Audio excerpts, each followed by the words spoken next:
Dans cette vidéo, nous nous intéresserons à la naissance d'une coopérative agricole bretonne au début du XXe siècle.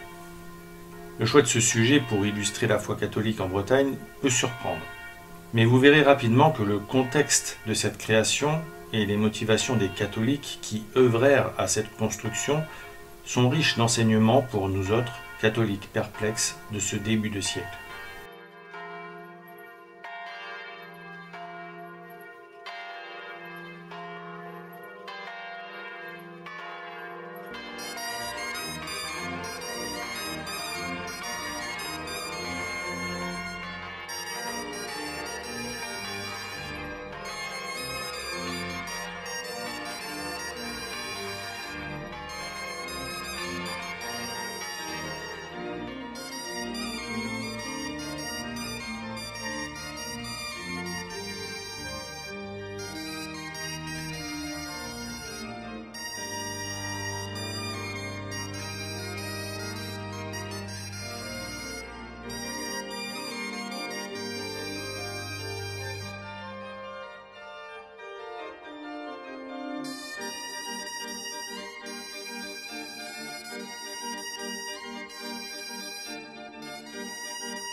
Alors, bien sûr, il est vrai que de prime abord, il peut paraître paradoxal d'associer une coopérative agricole à la foi en Bretagne.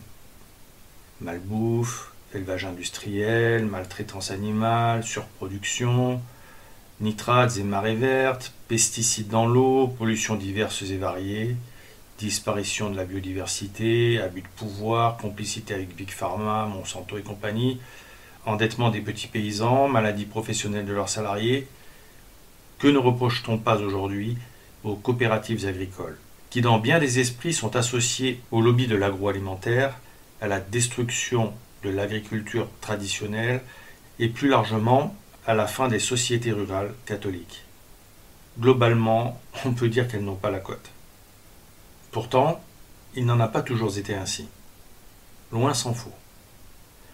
Nous allons voir que l'une d'entre elles fut créée par des élites catholiques soucieuses de répondre de manière concrète aux exhortations pontificales. Ces hommes, pour beaucoup issus de la noblesse et motivés par la charité chrétienne, à une époque où les chrétiens savaient ce qu'est la charité, appliquaient le vieux principe français si galvaudé aujourd'hui, noblesse oblige. Nous verrons aussi que cette œuvre de charité joua localement au début du XXe siècle un rôle social, moral et protecteur de la société rurale catholique. Cette action, clairement contre-révolutionnaire, mérite de ne pas tomber dans les limbes de l'histoire et l'on peut rendre hommage à ceux qui la menèrent à bien, donnant aux générations futures un bel exemple d'action catholique efficace et utile au bien commun. Mais il faut bien être conscient que par la suite, il est vrai que les coopératives agricoles s'éloignèrent peu à peu de leurs adhérents et que leurs dirigeants, en adoptant un modèle de gestion de plus en plus proche de celui des grandes entreprises, perdirent de vue les objectifs qui avaient motivé leur création. On peut dire que le monde les a rattrapés et qu'elles ont adopté son, entre guillemets, réalisme économique implacable qui écarte des décisions stratégiques la morale catholique. Ainsi, abandonnant petit à petit tout ce qui leur donnait une dimension sociale favorisant l'exercice de la charité chrétienne, elles ont perdu leur âme dans la bataille économique. Enfin, et surtout, on peut constater que l'événement que le cardinal Suenens qualifiait de 1789 dans l'Église, c'est-à-dire le pseudo-concile Vatican II, a agi en catalyseur et a été plus efficace pour détruire la société catholique bretonne que la révolution dite française, identifiée depuis toujours par la Bretagne catholique traditionnelle comme l'ennemi des peuples bretons et des peuples de France dans une plus large mesure. et cela est bien normal, tant que les vicaires du Christ identifiaient les ennemis du Christ, ou de l'Église, ce qui est la même chose, puisque l'Église est le corps mystique du Christ. Donc, tant que les vicaires du Christ identifiaient ses ennemis, les dénonçaient et instruisaient les catholiques sur la manière dont ils devaient agir pour les combattre, les soldats du Christ pouvaient le faire efficacement, pourvu qu'ils suivissent les instructions pontificales.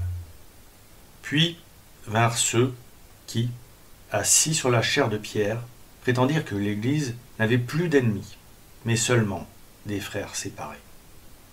Prônèrent une paix sur terre bâtie non sur le Christ, la pierre angulaire, mais sur des institutions humaines supranationales, et affirmèrent que les États n'avaient pas à rejeter les fausses religions, mais devaient au contraire garantir à leurs adeptes la liberté de pratiquer leur culte, pourtant abominable aux yeux de Dieu, et déclarée comme telle par tous les papes depuis Saint Pierre. Les catholiques trompés durent changer de perspective pour pouvoir suivre les instructions de ces imposteurs. Ainsi, n'ayant plus d'ennemis, et donc plus de raison de combattre, ni plus rien ou si peu à défendre, ils devaient s'aligner sur le monde et sur sa vision des choses. D'ailleurs, le prince de ce monde et les démons qui le servent n'étaient eux non plus les ennemis des catholiques, mais des contes pour faire peur aux enfants. L'ouverture, par Vatican II, des vannes, du barrage, qui contenait encore tant bien que mal les flots insalubres qui ont submergé la chrétienté et entraîné dans les eaux boueuses du monde toutes les œuvres de charité, a fini de gâter les choses. Évidemment, les coopératives agricoles n'ont pas été épargnées. Mais commençons par le début. Alors, quel contexte favorisa la naissance des coopératives agricoles? La Révolution française, dans sa haine de l'ordre social chrétien, avait anéanti les corporations et guildes de métiers qui étaient des œuvres catholiques. Ces organisations professionnelles, dirigées par des assemblées regroupant des représentants patronaux et ouvriers d'une profession, en organisaient l'activité en tenant compte de l'économie de filière et des réalités du métier. Elles jugeaient non seulement de qui était en mesure d'exercer la profession, par une reconnaissance des compétences des aspirants, mais aussi de l'opportunité de créer de nouvelles entreprises en fonction des besoins réels de la société. Elles aidaient financièrement ceux qui lançaient leurs affaires, géraient les fonds de solidarité destinés aux estropiés, aux retraités, ainsi qu'aux veuves et aux orphelins des membres de la profession. Elles protégeaient les droits des ouvriers et ceux des patrons, en leur rappelant mutuellement leurs devoirs et les incitaient à œuvrer de concert dans leur intérêt commun, en respectant les intérêts du client, afin, entre guillemets, qu'il en ait pour son argent. Cultivant le goût du travail bien fait, ces structures protégeaient les clients du travail mal fait, en sanctionnant les charlatans. Hélas, la Révolution et ses chimères, au nom d'une liberté d'entreprendre irréaliste et d'une liberté de marché toxique, prétendit que les professionnels n'avaient aucun droit de juger de qui pouvait exercer leur métier. C'est l'État qui devait décider de l'organisation des professions et de la possibilité de réguler les marchés. De surcroît, la Révolution décréta que seuls les corps intermédiaires validés par la Révolution auraient le droit d'exister. Les autres seraient prohibés.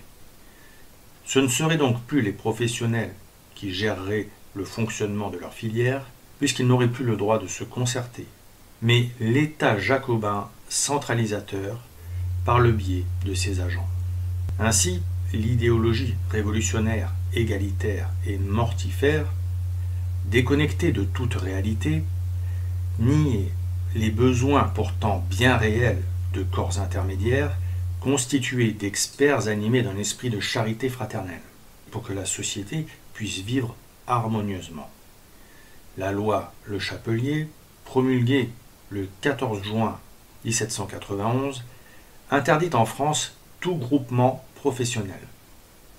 L'État maçonnique français affichait une volonté d'affranchir les citoyens français des, entre guillemets, groupes de pression, qu'étaient soi-disant les corporations et les guildes créées sous l'Ancien Régime. Cette loi aggravait les conséquences du décret d'Allard des 2 et 17 mars 1791, promulguant la liberté d'entreprise et supprimant expressément ces organisations professionnelles au nom de la liberté du travail et de la libre concurrence. Désormais, n'importe qui pouvait exercer n'importe quelle profession. Et au départ, cette loi absurde s'étendait même à l'exercice de la médecine, entraînant les conséquences que l'on peut imaginer.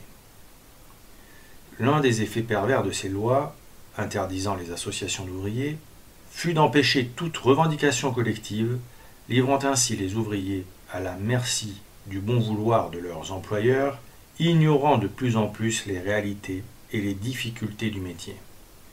Ces lois furent clairement adoptées pour favoriser le développement d'un libéralisme économique immoral, ne se souciant ni des droits des ouvriers, ni de ceux des clients, mais privilégiant le profit placé au-dessus de tout. C'est un fait corroboré par les déclarations de l'auteur de la loi, le franc-maçon Isaac Le Chapelier. En effet, lorsqu'il exposa ses motivations devant l'Assemblée nationale, ce monsieur s'alarma de l'existence de mouvements ouvriers cherchant à imposer des salaires minimums pour une journée de travail. Quelle horreur! À créer des sociétés de secours mutuelles, organisations pratiquant l'entraide entre adhérents, afin de limiter les drames sociaux engendrés par la maladie, l'infirmité, les accidents, le chômage, le décès ou la retraite. Sociétés qui sont les ancêtres des mutuelles dont nous pouvons bénéficier aujourd'hui. Le discours prononcé devant l'Assemblée nationale par Isaac Le Chapelier ne laisse aucun doute sur la cible que visait sa loi. Ces justifications empruntées au discours libéral des physiocrates, très en vogue à l'époque, attaquaient les corps intermédiaires, garants de la régulation des marchés. Le Chapelier, par ailleurs, adepte de la théorie du contrat social soutenue par Rousseau, déclarait en effet « Il ne doit pas être permis aux citoyens de certaines professions de s'assembler pour leurs prétendus intérêts communs. Il n'y a plus de corporation dans l'État. Il n'y a plus que l'intérêt particulier de chaque individu et l'intérêt général. Il n'est permis à personne d'inspirer aux citoyens un intérêt intermédiaire et de les séparer de la chose publique par un esprit de corporation.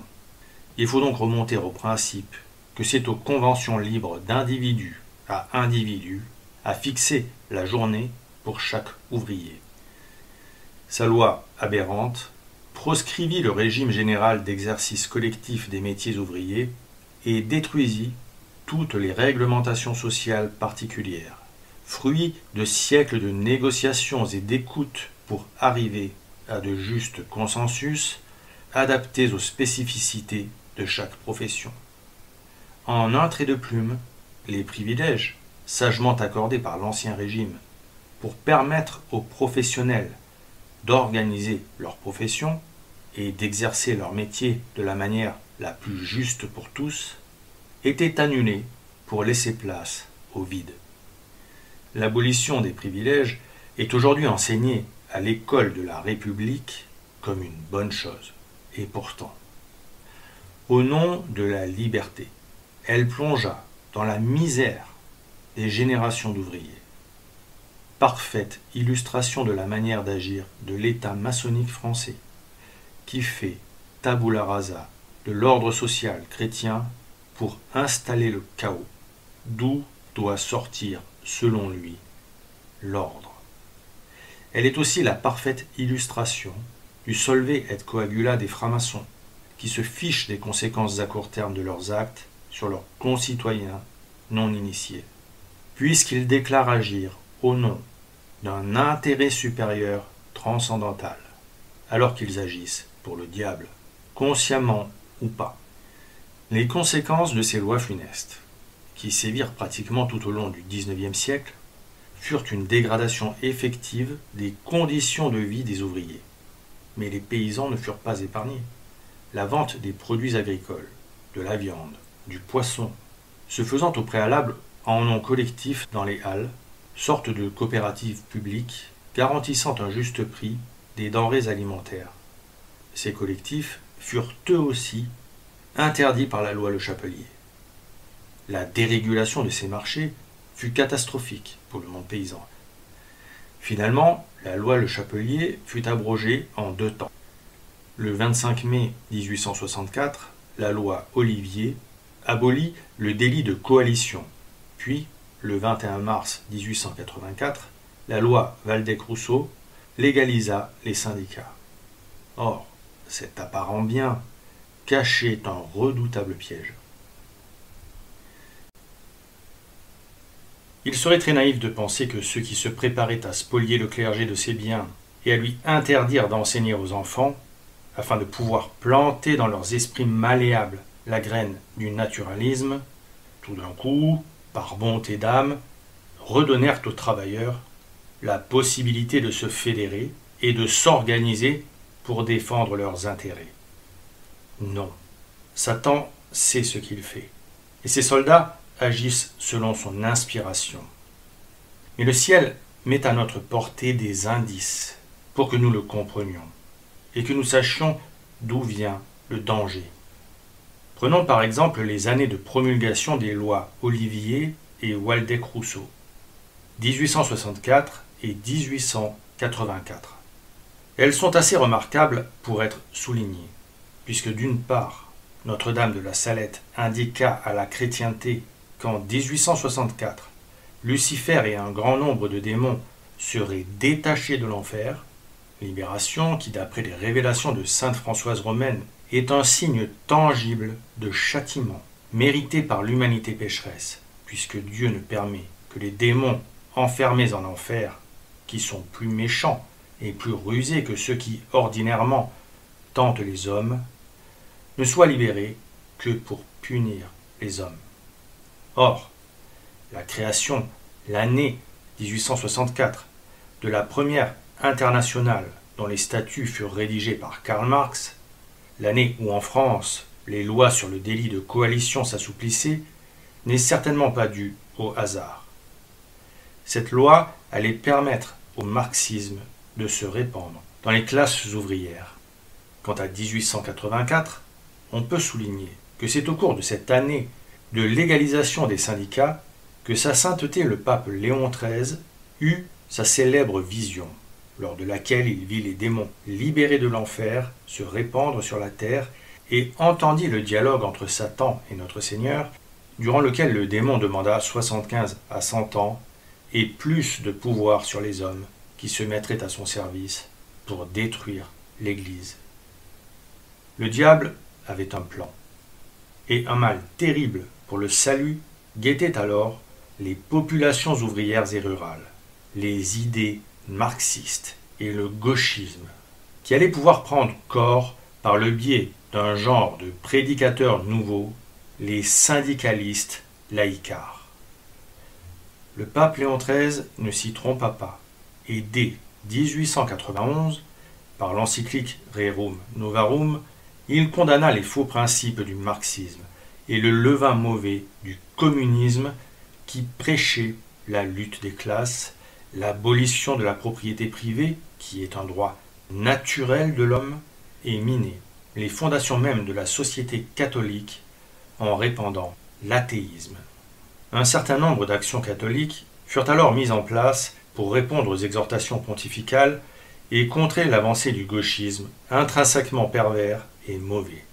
En Bretagne, dans le Léon, la création de l'Office central de Landerneau s'inscrivit dans ce cadre, et c'est la création de cette coopérative agricole que je vous propose d'étudier, car cet organisme joua localement un rôle important dans le combat contre-révolutionnaire.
En France, la coopération agricole renaquit dès 1886, encadrée par la Société des agriculteurs de France, SAF, qui rassemblait dès 1878 3500 grands propriétaires fonciers appartenant majoritairement à la noblesse.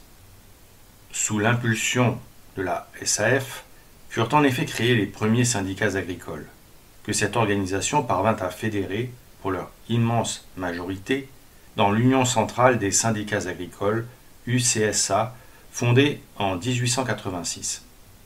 Il s'agissait alors de syndicats communaux ou cantonaux, fédérés en unions régionales et dirigés comme la Société des agriculteurs de France par les représentants de la grande société foncière. Le clergé paroissial fut associé à ce mouvement social qui s'inscrivit dans ce qu'on appellera bientôt la doctrine sociale de l'Église, et dont l'encyclique Rerum Novarum du pape Léon XIII constitua le socle doctrinal dès 1891. Cependant, les ennemis de l'Église ne laissèrent pas cette contre-offensive catholique s'épanouir sans réagir. Gambetta contre-attaqua, en suscitant dès 1880 une association concurrente de la SAF, la Société nationale d'encouragement à l'agriculture, SNAE, puis en créant, en 1881, le ministère de l'Agriculture. Si bien entendu, l'utilité politique du ministère de l'Agriculture peut sembler hasardeuse, puisqu'elle dépend, théoriquement, du résultat des élections, en revanche, ce n'était pas le cas de la SNAE, qui demeurait explicitement un contrepoids républicain, utilisant l'influence de notables ruraux, notamment celle des enseignants, favorables à la politique anticatholique du régime. Cette opposition politique favorisa donc la création de syndicats, puis de coopératives indépendantes de l'UCSA, afin de minimiser l'influence de l'Église sur ce type d'organisation. En Bretagne, cependant, à la fin du XIXe et au début du XXe siècle, l'influence de l'Église catholique était encore très importante. Vers 1905-1906, un nouveau mouvement syndical, dirigé et inspiré par des catholiques, s'y développa, particulièrement dans le Finistère. 10 des représentants de ces nouveaux syndicats se réunirent en 1906. Ils décidèrent alors de créer un bureau d'achat commun et de publier le bulletin des syndicats réunis du Finistère. Mais il faudrait attendre encore 4 ans pour que soit créée en 1910 à Saint-Paul-de-Léon la Bretonne, première coopérative agricole bretonne. L'élément déterminant de cette création fut le conflit qui, depuis 1909, portait sur le mode de commercialisation de la pomme de terre et opposait les producteurs et leurs acheteurs. Les producteurs cherchaient alors déjà à se défendre des marchands malhonnêtes qui non seulement imposaient la vente des pommes de terre à bas prix, mais de surcroît avaient décrété que les producteurs devaient fournir 105 kg de pommes de terre au quintal. Ce fut donc au départ pour se protéger des abus que les agriculteurs s'organisèrent. Ce syndicat rural du Léon fut constitué le 31 mai 1909 en présence de 1500 producteurs. Non loin de Saint-Paul-de-Léon, à Paimpol, dans le Trégor, les producteurs étaient aussi très mécontents des différences de prix de vente à la production et à la consommation.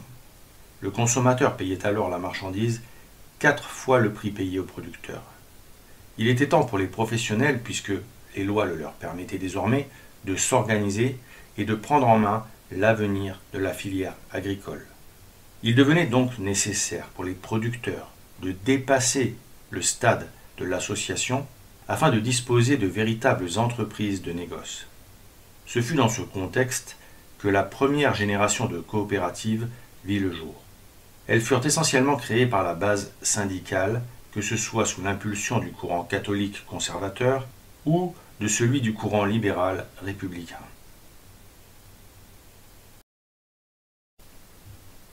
Entrons maintenant dans le vif du sujet, la création de l'Office central de Landerneau.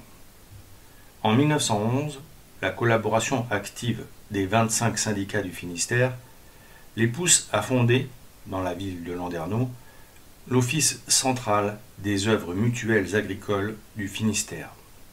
Cette nouvelle organisation compte à sa tête de nombreux représentants de la noblesse finistérienne. M. Augustin Bréard de Boisanger en prend la présidence.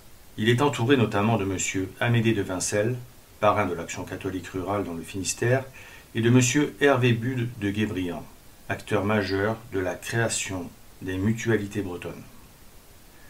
L'exemple de la présidence de M. Augustin Bréard de Boisanger montre l'importance d'avoir des hommes de principes à la tête de toute organisation. Ce bon catholique laisserait en effet une empreinte durable à l'Office central, en donnant dès le départ le bon cap à la coopérative et en sachant s'entourer d'hommes droits pour préparer l'avenir.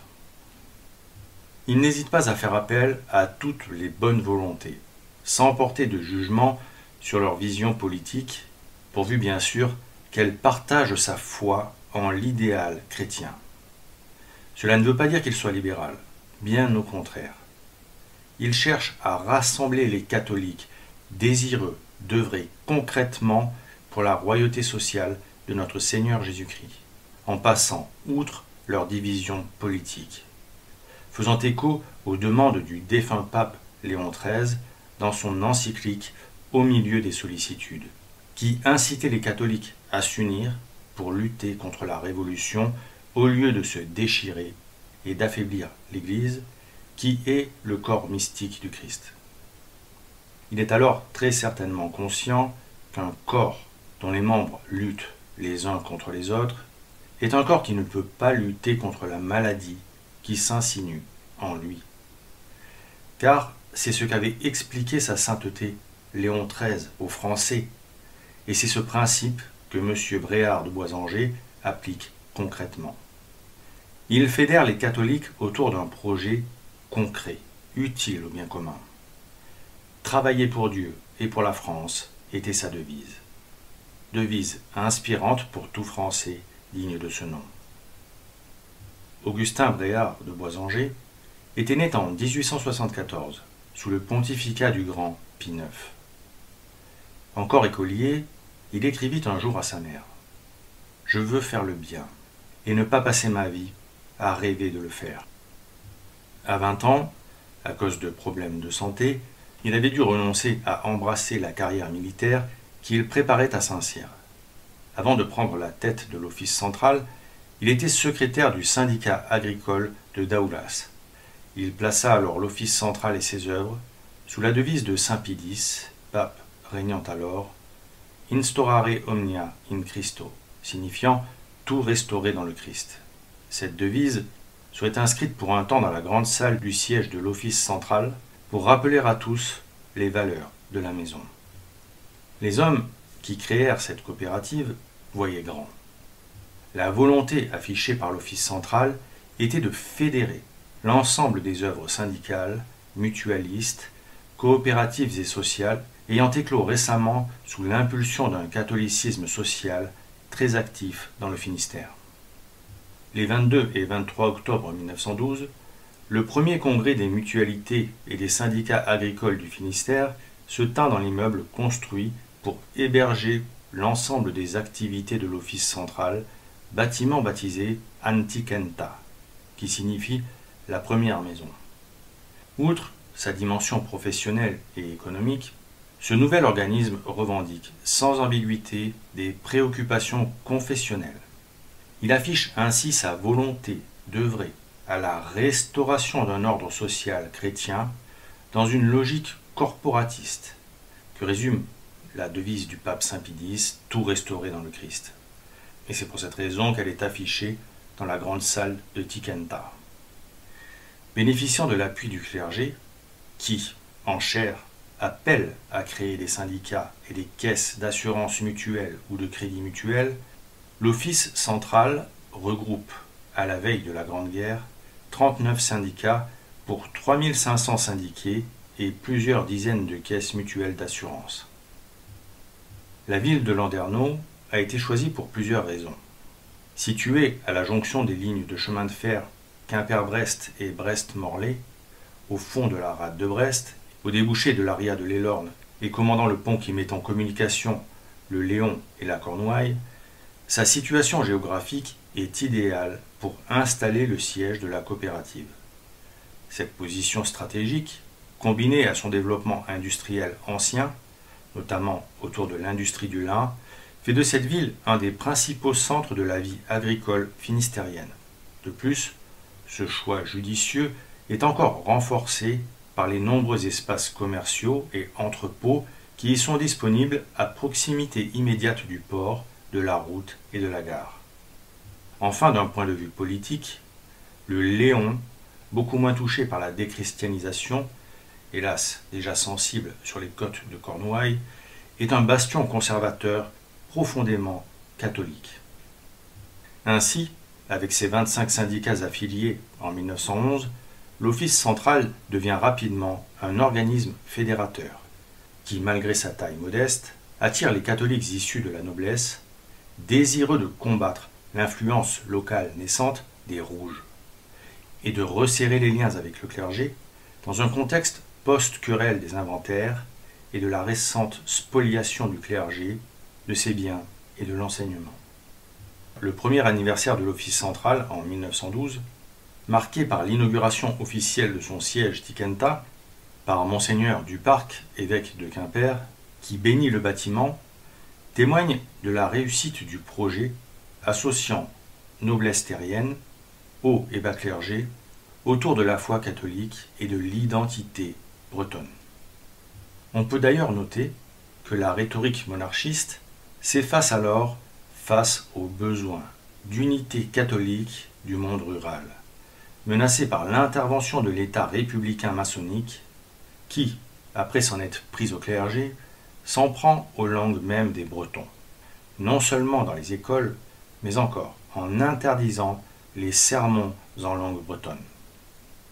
L'Office central apparaît pour ses cadres catholiques comme une réponse légale adapté à l'intervention étatique croissante d'un régime qui ne cache pas son ambition de vouloir créer un peuple nouveau en faisant disparaître les spécificités des peuples de France. Ces catholiques, ainsi que le clergé, savent que l'État maçonnique poursuit son œuvre maléfique et qu'il est vital de développer un système viable d'organisation coopérative comme non coopérative, dédiées à la prospérité et surtout à la stabilité sociale et culturelle du monde rural de la Bretagne occidentale, Finistère, ouest des Côtes du Nord et du Morbihan. L'Office central doit servir à construire un rempart contre l'État-providence centralisateur, en s'efforçant d'anticiper ou, au pire, de dupliquer les modes d'intervention étatique pour limiter l'ingérence judéo-maçonnique dans les campagnes où les catholiques militants cherchent à organiser la résistance tout en respectant les lois. Le tournant du siècle est un moment crucial pour l'Ouest breton, et particulièrement pour le Finistère, département coupé du reste de la métropole, du fait du faible développement du réseau routier et du peu de nombre de voies ferrées secondaires. Les déplacements en campagne y restent difficiles pendant la mauvaise saison. Le peuplement, souvent dispersé, est constitué de petits hameaux, plus isolés que reliés par les chemins creux du bocage sinuant entre haies surélevées et talus, que les pluies hivernales transforment en fondrières. La Providence a tenu cette région écartée du monde pour la préserver. Cet isolement et les caractéristiques physiques de ces lieux expliquent la pauvreté des populations rurales finistériennes. Les paysans y pratiquent une agriculture d'autosubsistance et ils conservent des identités locales, paroissiales, fortement typées, dont les tenues vestimentaires et particulièrement les coiffes sont l'expression. Hélas, si les catholiques s'affairent alors encore à préserver cette société catholique, pauvre et humble parce qu'elle est un cadre favorable au salut, le diable et ses séides ont fomenté de leur côté un plan abominable, combinant extermination massive d'une génération entière d'hommes et subversion des idées.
Jusqu'à la guerre, l'Office central prospère et se développe très rapidement. Mais au premier signal des hostilités, Augustin Bréhat de Boisanger, mobilisé comme adjudant territorial, passe volontairement au 19e d'infanterie et rédige son testament pour assurer la continuité de ses œuvres. Le 16 décembre 1914, il écrit du front à ses sœurs « J'ai entendu la messe et communié ce matin, de façon à être prêt à tout. Mes instructions pour l'Office central sont dans mon secrétaire. Je désire que la situation de l'Office central soit très claire de toute dette, de façon que cela n'embarrasse pas mon successeur pour continuer. Ce sera la meilleure manière de prier pour ceux qui ne seront plus là. La mort est partout, sournoise. Elle fauche des bataillons entiers de paysans, d'artisans, d'intellectuels. La France, catholique, est saignée à blanc. Augustin sent la fin proche. En bon catholique, il est prêt à rencontrer notre Seigneur. Le 17 décembre, à Orvilliers-la-Boiselle, le 19e d'infanterie se porte en avant sur un terrain découvert. Pris par des feux d'écharpes et d'enfilades, il progresse quand même, s'empare d'un blocos fortement organisé et des tranchées ennemies en avant du village. Là, il se maintient toute la journée sous un feu violent d'infanterie et d'artillerie. Ce sont les ordres. Gardez la position, coûte que coûte. Et c'est ici, loin des siens, que s'arrête le passage terrestre d'Augustin. Alors qu'il charge à la tête de son peloton, une première blessure le force à s'arrêter. Pressé par ses hommes de venir en arrière pour se faire soigner, il refuse en disant « Je n'abandonne pas mes Bretons ». Puis, 2 autres balles le frappent dans la bataille, et comme tant d'autres, il meurt loin de sa Bretagne, donnant jusqu'à son dernier souffle l'exemple du sacrifice et de la ténacité de sa race. Son frère Henri, camelot du roi, tombera aussi au champ d'honneur la même année. Monseigneur du Parc, évêque de Quimper, fera remarquer le 15 juin 1915, à l'occasion du centenaire de la naissance du vicomte Herzard de la Villemarqué, grand-père d'Augustin, que 6 petits-fils du vicomte sont morts pour la France. Aucune famille française ne sera épargnée par la boucherie de la Grande Guerre. À Landerneau, Tiquentan, le premier bâtiment de l'Office central est transformé en hôpital pour accueillir les blessés du front. La Grande Guerre est une rude épreuve pour l'Office central, qui perd notamment son président. Mais, sous la direction de son successeur, Hervé Butte de Guébriant, la coopérative s'engage après la guerre dans une période florissante pour elle, qui dure tout le temps de l'entre-deux-guerres. Elle peut alors compter sur l'engagement d'une élite paysanne catholique qui fonde dans la plupart des communes du Finistère des syndicats locaux, mêlant dans une même structure tous les acteurs du monde agricole, le grand propriétaire y côtoyant le fermier, voire l'ouvrier agricole. Ce type de syndicalisme, conforme à la vision corporatiste des dirigeants catholiques de l'Office central, est la cible des critiques des gauchistes et des démocrates chrétiens, d'accord pour reprocher à la coopérative de favoriser une mise sous tutelle de la paysannerie dirigée par la noblesse. Pourtant, sa réussite incontestable devrait leur clouer le bec. L'Office central s'impose en effet comme une organisation emblématique du syndicalisme agricole à l'échelle régionale et nationale. Hervé Butte de Guébriant fut prisonnier de guerre. Ingénieur agricole diplômé de l'Institut national agronomique de Paris, il descend d'une très ancienne et très respectée famille de Saint-Paul de Léon. Il est donc natif d'une région légumière constellée de petites exploitations spécialisées dans la production de primeurs destinées aux marchés urbains français et anglais. Cette production de fruits et légumes de saison est très gourmande en main-d'œuvre et elle mobilise toutes les âmes de la famille. Grand propriétaire, sa famille afferme dans le Finistère près d'une centaine d'exploitations. Et Hervé exploite aussi sa propre ferme modèle. Il bénéficie de l'appui du haut et du bas clergé. Lorsqu'il prend ses fonctions après la guerre, l'Office central est en sommeil. Il fixe alors la ligne directrice qui va relancer la machine.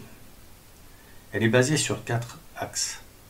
syndicalisme, corporatisme, ruralisme et régionalisme. En 1919, une de ses premières décisions d'importance est de séparer plus clairement l'Office central, siège des intérêts économiques et commerciaux, des syndicats agricoles. Le but social et statutaire de l'Office central est de fournir des services économiques, techniques, aux syndicats locaux. L'Office central a un réel besoin de syndicats. Hervé Butte de Guébriant crée donc l'Union régionale des syndicats agricoles du Finistère, URSAF, avec un seul F, qui sera immédiatement dans une politique active de création de nouveaux syndicats et d'organisations satellites, avec le soutien et l'appui de l'Office central. La coordination entre les deux entités est facilitée par la similitude de composition de leurs organes dirigeants. Ainsi, les paysans profitent-ils de l'impulsion donnée par les élites catholiques locales, qui suscitent la création de syndicats pour s'organiser eux-mêmes en petits syndicats locaux ou en petites mutuelles locales, puis s'affilient à l'Office central pour tirer parti de la mutualisation de leurs ressources et obtenir de nouveaux services. La gauche fielleuse reproche alors à l'Office central de permettre aux aristos de mettre la main sur les syndicats et d'organiser les campagnes à leur avantage.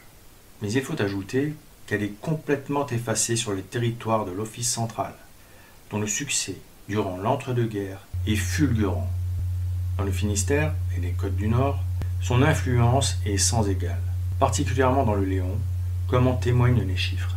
De 1919 à 1939, le nombre des membres affiliés est multiplié par 15, passant de 3500 à 45 000, et celui des syndicats locaux affiliés multiplié par 10, passant d'environ 60 à 569, tandis que le montant des opérations ventes et fournitures combinées augmente en conséquence.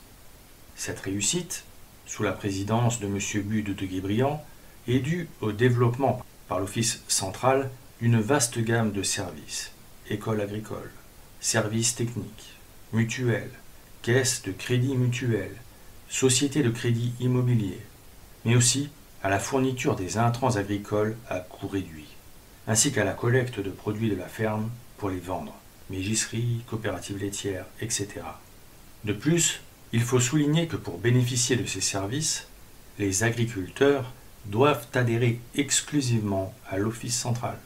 C'est-à-dire que pour bénéficier des services de l'Office central, tout adhérent doit quitter les organisations concurrentes pour d'une part éviter d'avoir des agriculteurs qui se serviraient de la COP pour écouler la partie la plus médiocre de leur production en se gardant le meilleur pour la vente aux négociants en direct. Mais surtout pour couper l'herbe sous le pied des organisations gauchistes et les empêcher de s'implanter sur le territoire. Enfin, l'Office central a accompagné les programmes scolaires afin de donner aux enfants le goût d'un métier.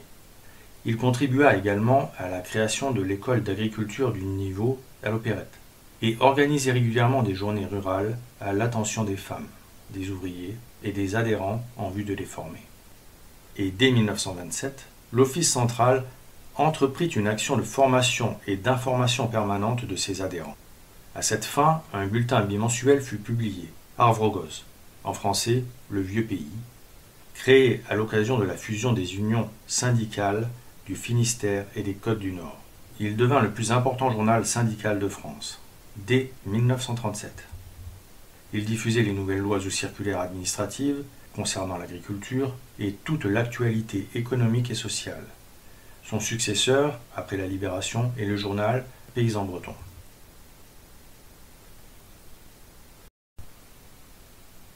Les principes de l'Office central. La doctrine corporatiste, affirmée dès la création, permit à l'Office central son expansion impressionnante. Son esprit participatif reposait, vous l'avez compris, sur autre chose que les prix de vente et l'achat des produits. Pour atteindre ses objectifs religieux et défendre la société rurale des attaques du régime révolutionnaire, les dirigeants de l'Office central mirent aussi à l'honneur l'identité bretonne défendue par l'association bretonne chrétienne, à laquelle appartenaient entre autres messieurs Théodore de la Villemarqué, Anatole Lebras et Théodore Botorel, et par le mouvement Blenbrug, Fleur de Bruyère, fondé en 1905 par l'abbé Perrotte et dont M. Bug de Guébriand était membre. La devise de Blenbrug était « Breton et foi, sont frères et sœurs en Bretagne ». Ar brezhoneg hag a feiz, a zo breur, a koar e breiz. Elle défendait la foi, la langue et les traditions bretonnes et était chapeautée par l'Église. De plus, la coopérative honorait aussi les enfants du pays, morts à la guerre, pour sauver la terre de la patrie, à une époque où le sang versé sur les terres françaises pour garder ce sol français trouvait un écho particulièrement fort. L'identité bretonne reposait alors sur plusieurs fondements indissociables. Premièrement, l'unité pour ainsi dire organique du monde rural breton très communautaire. Les travaux des champs nécessitant l'entraide entre voisins et conduisant à une société où chacun avait sa place et où tous avaient besoin les uns des autres. Société donc tout à fait conforme à la doctrine sociale de l'Église et au dogme du corps mystique du Christ. Deuxièmement, la langue bretonne, l'aire de répartition de l'office central étant entièrement bretonnante. Troisièmement, la foi catholique et l'attachement à sa paroisse, dont les tenues vestimentaires sont encore pour quelque temps un marqueur fort. On peut souligner que cette compréhension de l'identité bretonne fut un vrai contrepoison contre l'idéologie de la lutte des classes. Par contre, les Bretons des grandes villes, plus exposés à l'influence parisienne et au déracinement, apparaissent parfois comme des agents de l'État, ou du moins comme des auxiliaires du déclin de la stabilité des hiérarchies traditionnellement issues des élites historiques. Les élites rurales et religieuses, bien représentées au sein de l'Office central et des organisations affiliées, réussissent dans ce contexte à appliquer la perspective socio-économique inspirée par Rerum Novarum, puis reprise 40 ans plus tard par le pape Pie XI dans l'encyclique Quadragesimo Anno, qui condamne sans appel le communisme et le socialisme, déclarant par exemple que personne ne peut être à la fois bon catholique et vrai socialiste, tout en rappelant que le libéralisme économique est non seulement incapable de résoudre les problèmes sociaux, mais qu'en plus il les aggrave. Il s'agit donc pour ces élites catholiques d'appliquer le principe de subsidiarité, selon lequel la responsabilité d'une action publique, nécessaire au bien d'une population, revient à l'entité compétente la plus proche de cette population.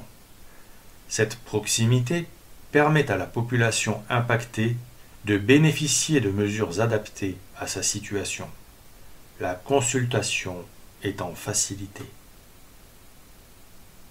L'Office central cherche à toucher toute la population rurale du Finistère et des Côtes du Nord, hommes, femmes et enfants. La communication, bulletins, revues et l'éducation jouent un rôle crucial pour mener à bien cette mission qui vise la cohésion sociale, la participation de tous à une œuvre commune et non la rentabilité. Très tôt d'ailleurs, l'Office central s'engage en direction des ouvriers agricoles, cible de la propagande marxiste. Il promeut activement des assurances du travail en faveur des salariés ruraux, pour étouffer le levain toxique de la théorie de la lutte des classes, par une réalisation concrète de l'idéal corporatiste qui unit la profession autour des intérêts communs, inspiré par les principes de la doctrine sociale de l'Église, décrite par sa sainteté le pape Léon XIII. Il s'agit aussi de regrouper les catholiques bretons autour de l'agriculture, qui fait vivre l'immense majorité des Bretons, ce que résume la devise de l'Office central, unir tous ceux que la terre fait vivre. Par ailleurs, la défense de la spécificité de la culture et de la langue bretonne, à laquelle contribue l'Office central, trouve un écho favorable au sein du clergé, car ces caractéristiques bretonnes, très marquées à l'ouest de la Bretagne, dans la première moitié du XXe siècle, forment un rempart contre les forces laïcardes. L'État maçonnique mène alors une violente et sournoise offensive contre les Français, cherchant à créer un peuple nouveau, en faisant disparaître les peuples de France selon le principe solve et coagula. À cet effet, les sermons en breton ont été interdits à la suite d'une instruction ministérielle de 1902. Chercher à consolider les défenses immunitaires de cette société rurale est pour les élites catholiques un moyen de protéger la population de l'influence socialement et moralement dissolvante des idéologies marxistes individualistes et athées diffusées par la propagande judéo-maçonnique étatique. Il y a l'appartenance au nous, breton, rural, catholique, ancré dans le territoire et l'histoire, qui aide à emprunter le chemin du salut en respectant les traditions qui ont permis à nos pères d'être sauvés par la grâce de Dieu, et l'appartenance au eux, étatique, urbain, utopique, déraciné et cosmopolite qui conduit à l'individualisme et à la perdition par l'adoption de nouveaux standards internationaux. Mais derrière cette conscience aiguë des enjeux de ce sauvetage, M. But de Guébriant voit l'impérative et vitale nécessité de fédérer les catholiques autour d'œuvres concrètes et efficaces qui seules pourront concrétiser la réussite du projet. Les discours sans les œuvres ne servent à rien. L'Office central est face à une réalité que ses dirigeants ne peuvent ignorer, la vitesse à laquelle le monde change et à laquelle les sociétés humaines se transforment grâce aux apports de la science, qui s'invitent dans le quotidien des hommes pour leur faciliter la vie grâce aux innovations qui envahissent le quotidien. L'irrésistible transformation de la société à laquelle les catholiques du XXe siècle font face modifie les rapports entre hommes au sein même de la ruralité. Et, si la situation de la Bretagne de l'Ouest la préserve encore de ces changements, dans d'autres régions, c'est déjà une réalité concrète que n'ignorent pas les élites catholiques bretonnes. Il est indispensable de ne pas s'enfermer dans une vision idéologique, car il faut rester pragmatique pour être efficace. Cela passe par une parfaite compréhension des enjeux techniques auxquels la profession doit faire face, par une profonde connaissance du milieu agricole et rural et de leurs interactions. Les dirigeants de l'Office central doivent connaître parfaitement ces dossiers et être force de proposition pour rester des acteurs de premier plan. Au début des années 30, M. But de Guébriant montre par exemple les enjeux économiques et sociaux des contrats de fermage, en précisant sans ambiguïté le positionnement de l'Office central sur cette question, qui consiste à concilier les intérêts à court terme des fermiers et celui à plus long terme des propriétaires. Pour opérer cette conciliation, M. But de Guébriant écarte tout à fait, je cite, la loi, si souvent immorale, de l'offre et de la demande, n'hésitant pas à déclarer « Le libéralisme économique est une théorie dangereuse. Nous la repoussons formellement. » Il fustige les propriétaires, qui tardent à renouveler les baux pour faire monter les enchères, déclarant leur attitude inadmissible. Il agit en leader responsable et cherche à informer le monde agricole des enjeux que doivent avoir à l'esprit les membres du monde agricole. On peut l'entendre dire « Je voudrais faire ressortir que des questions aussi délicates, aussi irritantes que celles touchant au contrat de fermage, relèvent bien de l'activité de nos syndicats et que la forme professionnelle de ceux-ci, c'est-à-dire l'association de tous les agriculteurs, sans distinction de classe sociale, unis pour défendre leurs intérêts communs, permet aussi de concilier des intérêts opposés en facilitant des accords fondés sur la justice. L'Office central propose la formation de commissions paritaires d'arrondissement, composées de 10 propriétaires et de 10 fermiers désignés par le conseil d'administration de l'Union des syndicats agricoles du Finistère, organisation sœur de l'Office central. Bien entendu, les fermiers désignés pour siéger ne sont pas locataires des propriétaires qui siègent en face d'eux. Le champ d'action de ces commissions paritaires s'élargit et ne se limite pas au règlement de conflits ponctuels. Il aboutit à des propositions de clauses pour un contrat type comprenant notamment un allongement de la durée des baux, le recours à une formule de juste prix, la stipulation de baux en nature payable en argent et une indemnité de plus-value pour le fermier sortant. Le processus a un tel succès, les baux types contribuant à réduire les conflits entre propriétaires et fermiers, qu'il sert de base à la préparation de la loi de Vichy sur les baux de fermage. Loi qui sera annulée dès la Libération, mais remplacée par un nouveau projet réinventant les propositions faites et appliquées par l'Office central dès les années 30. Les décisions de l'Office central reposent donc à la fois sur le refus de l'ingérence de l'État et du libéralisme, clairement identifiés comme des dangers pour la société catholique, mais aussi par la reconnaissance et la défense de l'identité bretonne rurale et catholique, renforcée par un engagement fort dans l'amélioration de la situation matérielle des paysans bretons. La grande différence entre aujourd'hui et cette époque, c'est que les catholiques étaient vraiment des soldats du Christ, c'est-à-dire par définition des combattants sachant identifier leurs ennemis et n'hésitant pas à les combattre, parce que la hiérarchie de l'Église a toujours désigné les ennemis contemporains et a toujours donné les moyens à mettre en œuvre pour les combattre. Il faudra attendre la fin des années 50 pour qu'un nouveau discours totalement incongru émane du Vatican, pour dire aux catholiques perplexes qu'ils n'avaient plus d'ennemis à combattre, mais des frères qu'ils devaient chercher à comprendre et avec qui ils devaient dialoguer. Discours castrateur qui transformerait les soldats en eunuques, gardiens du sérail mondial.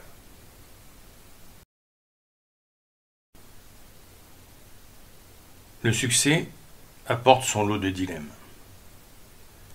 Pour prévenir le milieu rural breton de l'intervention de l'État, l'Office central doit trouver un juste équilibre, l'obligeant à adopter une ligne de conduite délicate.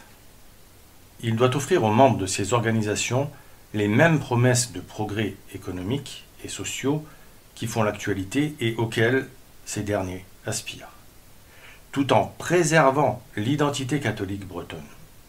C'est une vraie gageure, car sans réussir ce pari difficile, comment serait-il possible à l'Office central de garder sa capacité à fédérer et protéger cette micro-société communautaire de la contre-société phagocytaire, matérialiste et individualiste que la propagande étatique tente d'imposer partout pour créer un peuple nouveau, en amalgamant tous les peuples de France pour les faire disparaître, tout en propageant l'idée que cette extinction est un phénomène spontané irréversible. C'est là un véritable combat contre-révolutionnaire, qui doit être compris et assumé comme tel par les élites catholiques locales. C'est l'identité même des peuples bretons qui est en jeu. Et l'Office central a besoin que les élites catholiques s'impliquent dans cette bataille.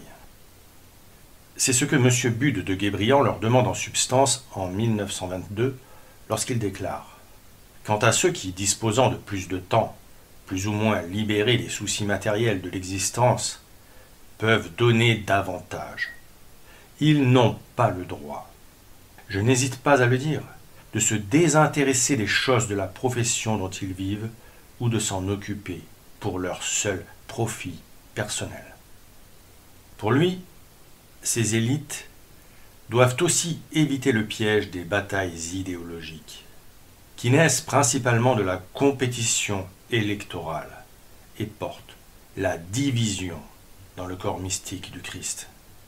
Le bien commun doit primer, et les élites naturelles, c'est-à-dire les élites organiques, ancrées dans l'histoire et le territoire qu'elles entendent défendre, doivent être considérées dans le combat contre-révolutionnaire comme des ressources précieuses.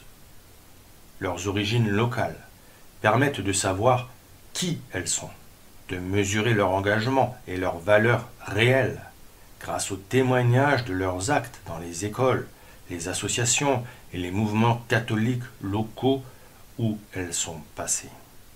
L'enracinement territorial et historique de ces cadres donne à une œuvre humaine la force de la légitimité, ce qui est déjà considérable.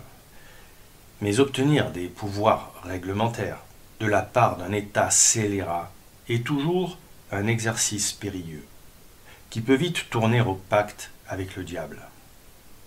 Pour autant, une entreprise ou une association doit exercer dans la légalité, ce qui pour l'Office central suppose de réussir à trouver le juste équilibre entre rejet de l'action étatique et exercice de ses activités dans le cadre légal républicain, afin que l'État soit contraint de lui permettre, malgré tout, de protéger le territoire breton de l'intervention de ce même État jacobin maçonnique.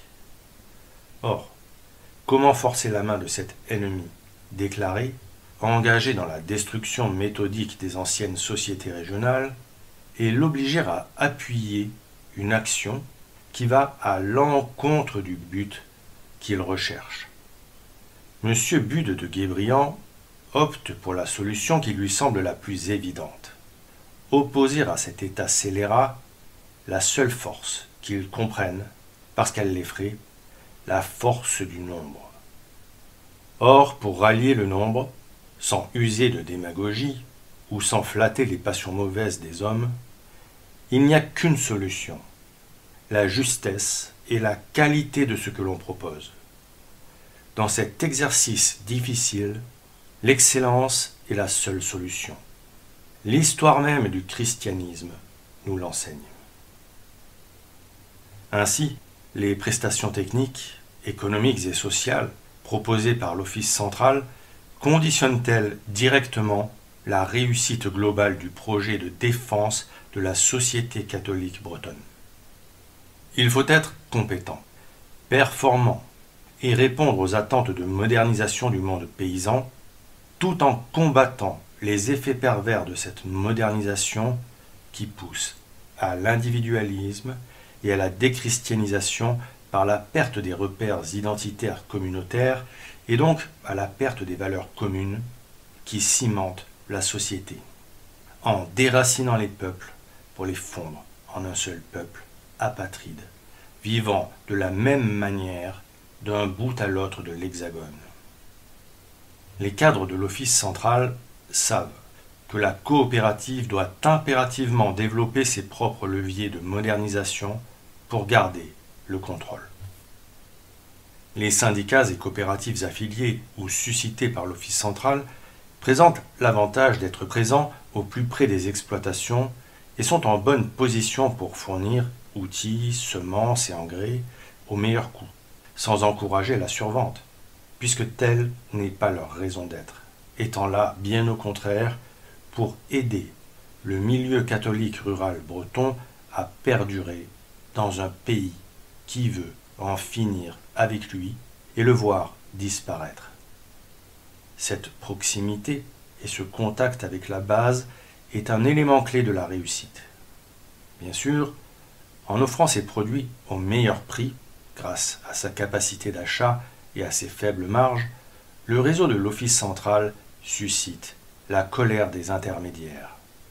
Pour tenter de le concurrencer, ils choisissent un autre cheval de bataille. S'ils ne peuvent pas faire la différence sur les prix, réalité concrète, impossible à falsifier, ils la feront sur la « qualité », notion qui peut être exagérée et survendue. Alors, pour empêcher la concurrence de se développer et garder son leadership, l'Office central va devoir engager la bataille sur ce terrain glissant, dans un contexte de crise. En effet, à la fin des années 20, la baisse du prix des produits agricoles, conjointe au coût croissant des produits industriels et des prélèvements fiscaux, plonge le monde agricole dans la grande crise. L'amélioration de la qualité, entre guillemets, des produits pour les vendre à un meilleur prix semble s'imposer pour surmonter le choc. Mais si l'on comprend bien la finalité de cette stratégie, qui améliore l'image de marque des produits et permet d'en augmenter le prix de vente afin de récupérer plus de marge pour la redistribuer aux producteurs adhérents. En revanche, cette démarche engage la coopérative sur une pente savonneuse. La qualité est en effet un concept qui relève plus souvent du marketing que de la vérité, et qui peut parfois consister uniquement à associer du rêve à un objet pour le vendre plus facilement ou plus cher. Ce qui, en matière de denrées alimentaires, peut consister à surévaluer certains produits en fonction de critères présentés comme des critères de qualité.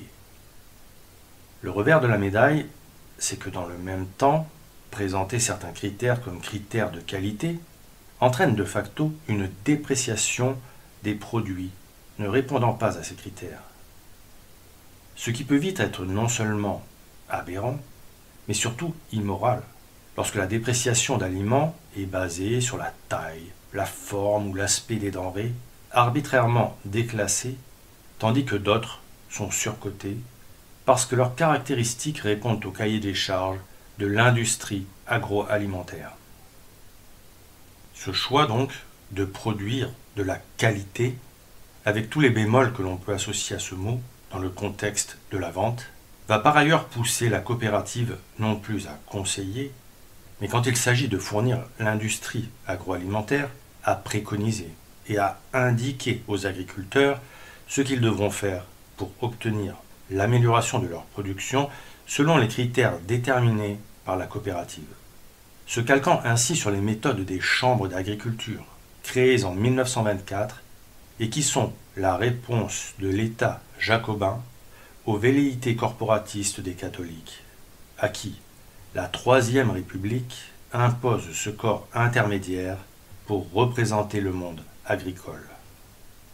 L'État a en effet confié aux chambres d'agriculture le rôle non seulement de représenter l'ensemble des différents agents économiques de l'agriculture, mais aussi d'appliquer sur le territoire français les politiques de développement agricole et rural.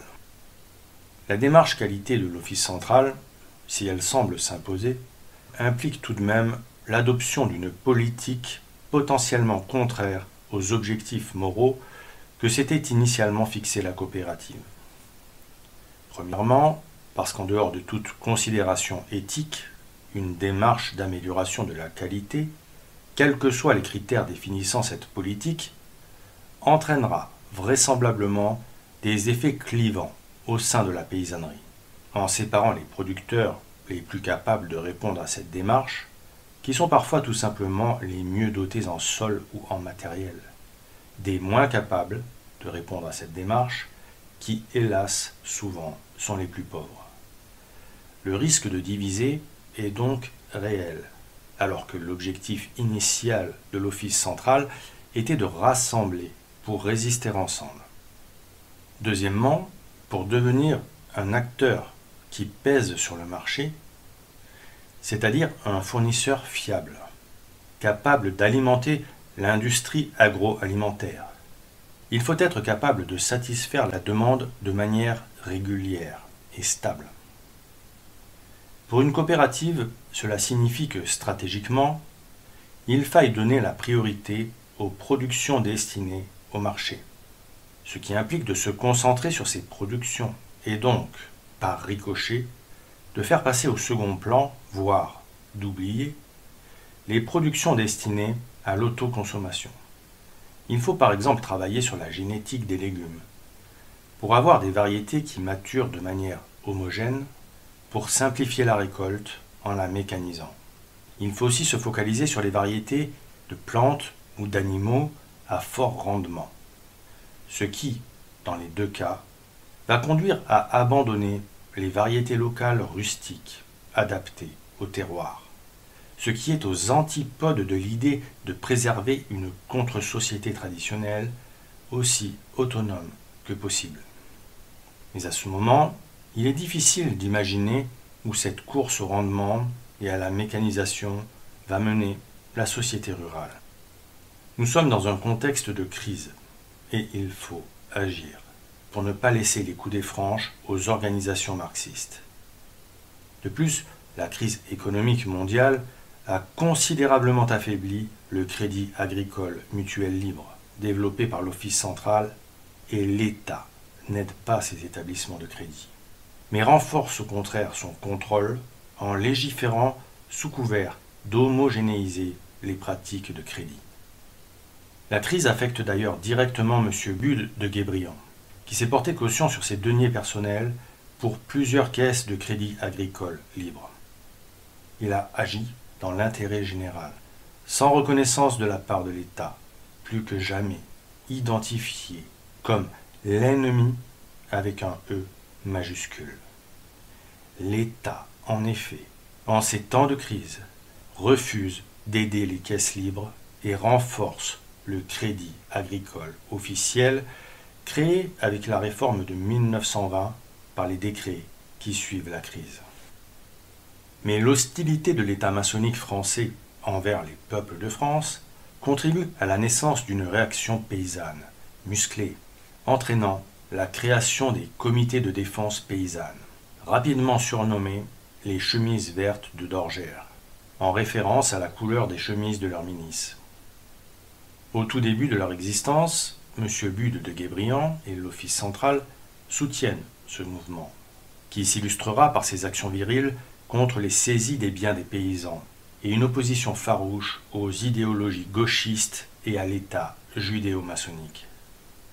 Henri Dorgère, leur leader, n'hésite pas par exemple à qualifier les instituteurs de la laïque de synthèse de la tare bolchéviste et de la tare fonctionnariste promouvant l'école du déracinement. Rapidement, cependant, l'Office central se désolidarise de ces militants turbulents. Les dirigeants de l'Office central sont conscients de devoir composer avec l'État et ils ne veulent pas compromettre la petite marge de manœuvre qui leur permet encore d'agir concrètement de manière efficace. C'est précisément le second défi de l'Office central. Conserver de bonnes relations avec l'État pour pouvoir rester un acteur de premier plan dans le combat de sauvegarde ou de maintenance de l'existant. Il ne lui est pas possible d'adopter une posture ambiguë, en jouant un double jeu qui pourrait entraîner la fin de son existence. De plus, il est évident que l'Office central ne peut pas prôner le respect de l'ordre menacé par les idéologies gauchistes et soutenir un mouvement qui emploie les mêmes méthodes que les gauchistes. Il doit trouver et encourager des solutions pacifiques. À cette fin, M. Bud de Guébriant prône une réforme corporatiste de la société.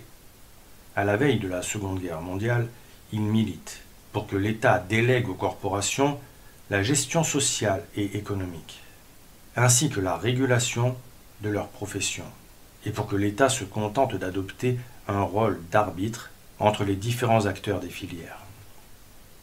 En 1934, on entend par exemple dire « L'agriculture et le pays ne retrouveront leur équilibre et leur sécurité compromis aujourd'hui par une anarchie sans nom que par la puissante organisation des métiers, par l'instauration d'un ordre nouveau corporatif, reconnaissant à chaque profession organisée le droit d'ordonner, de réglementer toute question d'ordre économique et social de son ressort, lui donnant de l'autorité et les moyens de faire appliquer ses prescriptions et lui en laissant la responsabilité.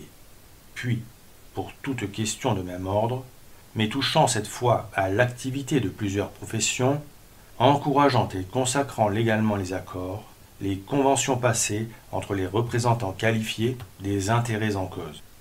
Le tout sous le contrôle de l'État, gardien de l'ordre public, et, s'il le faut, arbitre des différends insolubles par les voies professionnelles. M. Bud de Guébriant s'engage concrètement dans la recherche de solutions pérennes améliorant la situation, pour démontrer par l'exemple de ses réalisations que la force de proposition vient du terrain et non du pouvoir centralisé. Par son travail énorme mené pour la réforme des fermages ou par l'action très volontariste de l'Office central dès les années 30 en faveur de l'extension des allocations familiales au monde agricole, afin de promouvoir la famille, M. But de Guébriant démontre très clairement que les compétences se trouvent chez les professionnels ancrés dans le réel et non chez les gauchistes et les fonctionnaires à l'esprit embrumé de chimères mortifères. L'action militante de l'Office central trouvera finalement un soutien fort du gouvernement de Vichy, car la coopérative répondra à l'appel politique du maréchal Pétain.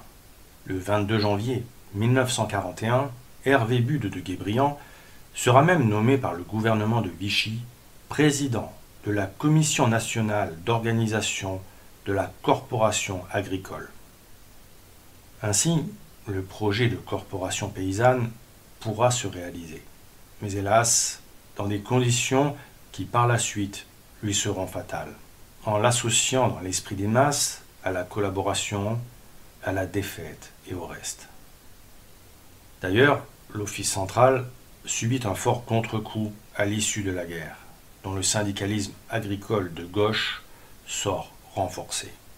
C'est l'heure des résistants de la dernière heure, des règlements de compte et des exécutions sommaires.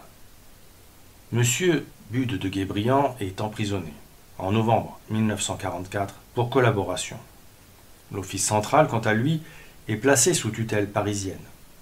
Il faut rééduquer les Bretons catholiques et leur donner honte de leur bretonitude catholique. Monsieur But de Guébriant sera libéré en août 1945, faute de preuves suffisantes.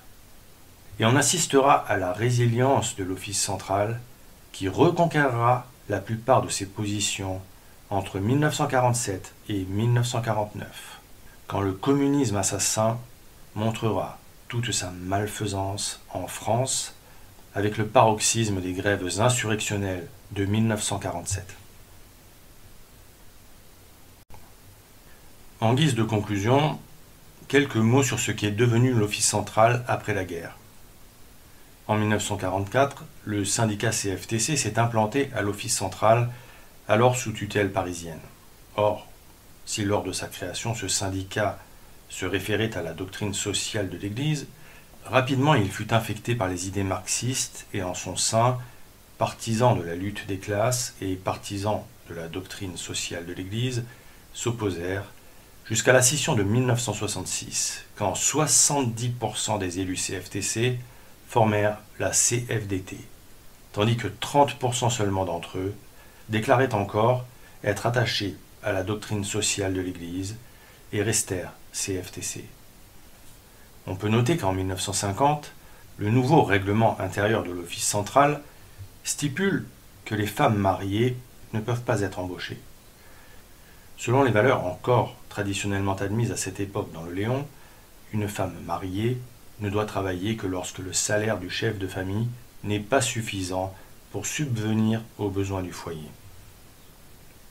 Pour l'anecdote, à l'époque, les syndicats demandent même régulièrement à la direction de justifier l'embauche récurrente de jeunes femmes, tant est mal vu l'emploi des femmes.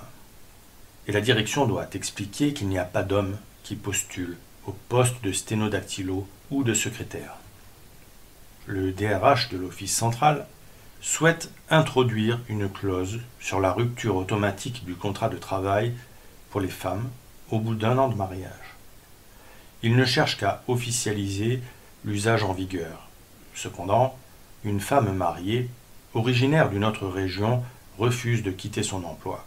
Un délégué syndical CFTC consulte alors un inspecteur du travail qui répond que seul le mari peut décider du travail de son épouse et que l'employeur n'a aucun pouvoir en ce domaine. Le DRH renonce donc à inscrire cette disposition dans le règlement intérieur, ne pouvant convenablement pas empiéter sur les droits du chef de famille. Mais les temps changent, et bientôt cette notion même de chef de famille ne voudra plus rien dire. Hervé But de Guébriant quitte sa fonction en 1956. On peut dire qu'il a fondé un véritable empire coopératif. Cependant, cet empire ne lui survivra pas. Pas plus que ne survivra la société catholique rurale bretonne qu'il a tant voulu protéger. Depuis 1958, la France a adopté une constitution laïque et chassé le Christ du royaume des Francs, et les cardinaux ont assis un antichrist sur la chaire de pierre. L'heure des châtiments est arrivée. Tout sera détruit.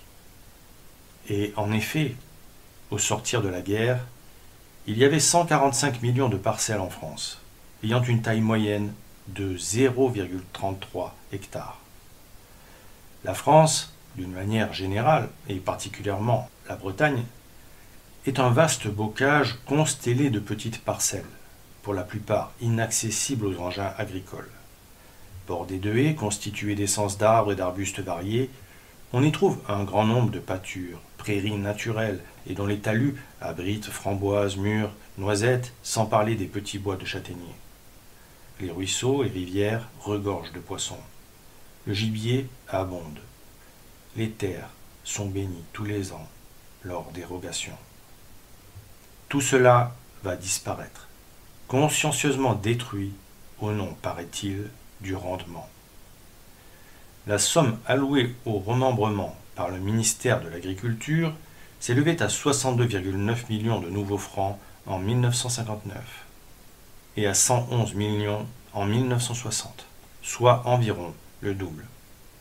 Et c'est entre les années 60 et les années 80 que le remembrement deviendra réellement intensif et saccagera tout. La Bretagne en sera profondément transformée. Ce sera le coup de grâce de l'agriculture familiale et de la société catholique rurale française et bretonne.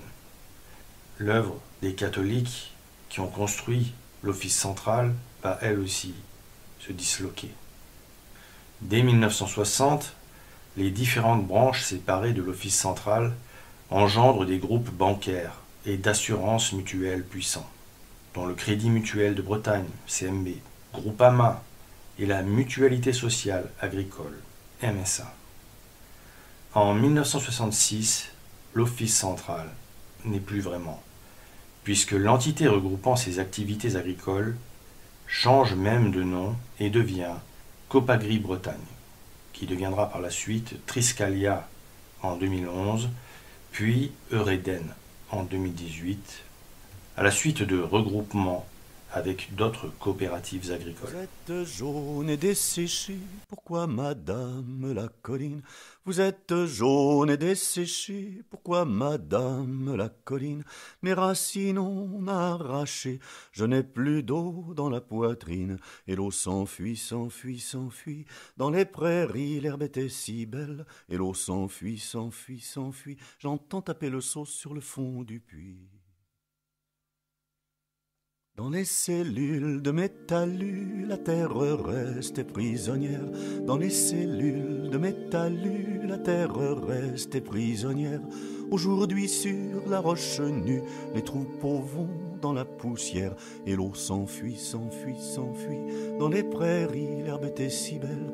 Et l'eau s'enfuit, s'enfuit, s'enfuit. J'entends taper le seau sur le fond du puits. Dans la chevelure de mai qui poussait sur ma tête ronde, dans la chevelure de mai qui poussait sur ma tête ronde, le froid et le vent se brisaient, j'avais chaud avant qu'on me tonde, et l'eau s'enfuit, s'enfuit, s'enfuit, dans les prairies l'herbe était si belle, et l'eau s'enfuit, s'enfuit, s'enfuit, j'entends taper le seau sur le fond du puits. Dans les dessous de mes fossés, l'ombre était douce et accueillante. Dans les dessous de mes fossés, l'ombre était douce et accueillante. Les animaux, pour se soigner, y trouvaient des herbes et des plantes. Et l'eau s'enfuit, s'enfuit, s'enfuit. Dans les prairies, l'herbe était si belle. Et l'eau s'enfuit, s'enfuit, s'enfuit. J'entends taper le seau sur le fond du puits. Tout ça est détruit en vitesse quand arrive le bulldozer. Tout ça est détruit en vitesse quand arrive le bulldozer. À la place de toutes ces richesses, on déroule du fil de fer. Et l'on s'enfuit, s'enfuit, s'enfuit. Dans les prairies, l'herbe était si belle. Et l'on s'enfuit, s'enfuit, s'enfuit. J'entends taper le son sur le fond du puits. Les bulldozers individuels, ça fait la joie des paranos. Les bulldozers individuels, ça fait la joie des paranos. Les tronçonneuses que ça s'appelle, ça fait un peu ciné-porno. Et l'on s'enfuit, s'enfuit, s'enfuit. Dans les prairies, l'herbe était si belle. Et l'on s'enfuit, s'enfuit, s'enfuit. J'entends taper le son sur le fond du puits. C'est la difficulté qui stoppe la frénésie des imbéciles. C'est la difficulté qui stoppe la frénésie des imbéciles. Quand ça résiste, un arbre on coupe, on en coupe sans quand c'est facile. Et l'on s'enfuit, s'enfuit, s'enfuit. Dans les prairies, l'herbe était si belle. Et l'on s'enfuit, s'enfuit, s'enfuit. J'entends taper le son sur le fond du puits. Mon rossignol du bois joli, si tu nous quittes pour toujours. Mon rossignol du bois joli, si tu nous quittes pour toujours. Qui chantera pendant la nuit mon doux message à nos amours. Et l'on s'enfuit, s'enfuit, s'enfuit. Dans les prairies, l'herbe était si belle. Et l'on s'enfuit, s'enfuit, s'enfuit. J'entends taper le son sur le fond du puits. C'est notre histoire que nous gravions dans les sillons de nos cultures. C'est notre histoire que nous gravions dans les sillons de nos cultures. Chaque chant porté par son nom, témoignage de notre culture. Et l'on s'enfuit, s'enfuit, s'enfuit. Dans les prairies, l'herbe était si belle. Et l'on s'enfuit, s'enfuit, s'enfuit. J'entends taper le son sur le fond du puits. Les noms et les mots, on les rase, les chants reçoivent un numéro. Les noms et les mots, on les rase, les chants reçoivent un numéro. Pour notre histoire et pour nos phrases, le numéro c'est le zéro. Et l'on s'enfuit, s'enfuit, s'enfuit. Dans les prairies, l'herbe était si belle. Et l'on s'enfuit, s'enfuit, s'enfuit. J'entends taper le son sur le fond du puits. Ingénieur du remembrement, dis-nous le montant de ta prime. Ingénieur du remembrement, dis-nous le montant de ta prime. Ma prime c'est 4% sur les talus que je supprime. Et l'on s'enfuit, s'enfuit, s'enfuit. Dans les prairies, l'herbe était si belle. Et l'on s'enfuit, s'enfuit, s'enfuit. J'entends taper le son sur le fond du puits. Sur l'abattage, 4% par talus, ça fait pas beaucoup. Sur l'abattage, 4% par talus, ça fait pas beaucoup. Pour que ça soit intéressant, il faut en détruire beaucoup. Et l'on s'enfuit, s'enfuit, s'enfuit. Dans les prairies, l'herbe était si belle. Et l'on s'enfuit, s'enfuit, s'enfuit. J'entends taper le son sur le fond du puits. Mais pourquoi tant d'acharnement à vouloir que tout on arrache? Mais pourquoi tant d'acharnement à vouloir que tout on arrache? Est-ce que c'est pour le rendement ou pour que personne ne s'y cache? Et l'on s'enfuit, s'enfuit, s'enfuit. Dans les prairies, l'herbe était si belle. Et l'on s'enfuit, s'enfuit, s'enfuit. J'entends taper le son sur le fond du puits. Ce qu'on décide et ça là-haut, voilà ce qu'on a à leur dire. Ce qu'on décide et ça là-haut, voilà ce qu'on a à leur dire. Si c'est exprès, c'est des salauds. S'ils savaient pas, c'est encore pire. Et l'on s'enfuit, s'enfuit, s'enfuit. Dans les prairies, l'herbe était si belle. Et l'on s'enfuit, s'enfuit, s'enfuit. J'entends taper le son sur le fond du puits.